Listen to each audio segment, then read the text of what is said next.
దయచేసి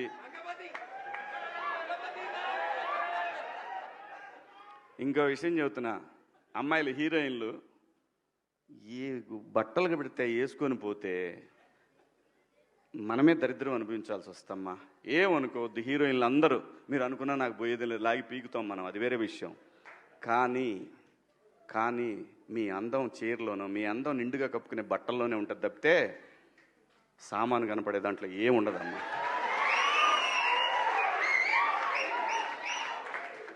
అవి వేసుకున్నంత మాత్రాన చాలామంది చూసినప్పుడు నవ్వుతూ అంటారు, కానీ దేద్రమ్ముండ ఎలాంటి బట్టలు ఎందుకు వేసుకుని కాస్త మంచి వేసుకోవచ్చుగా, బాగుంటావు కదా అనాలనిపిస్తుంది లోపల, అనలేము.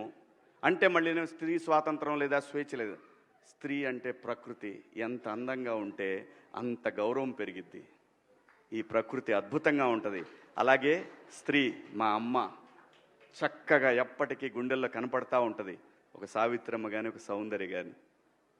అలాగే ఈ జనరేషన్లో ఇంకా చాలామంది, రష్మిక, చాలామంది అమ్మాయిలు ఉన్నారు. వీళ్ళందరూ ఇంపాక్ట్ క్రియేట్ చేశారు కాబట్టి అమ్మటే చెప్పగలుగుతున్నాం. గ్లామర్ అనేది ఒక దశ వరకే ఉండాలా, ఇంతవరకు ఉంటే పర్లా, అది ఇక్కడికి రాకూడదు.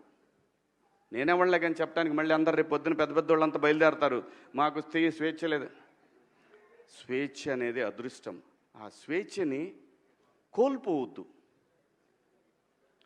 మన గౌరవం ఎప్పుడు పెరుగుద్దంటే మన వేష భాషల నుంచే మన గౌరవం పెరిగిద్ది. అందులో ప్రపంచ వేదికల మీదైనా సరే చీర కట్టుకున్న వాళ్ళకే విశ్వసుందర కిరీటాలు వచ్చినాయి. Thank you so much.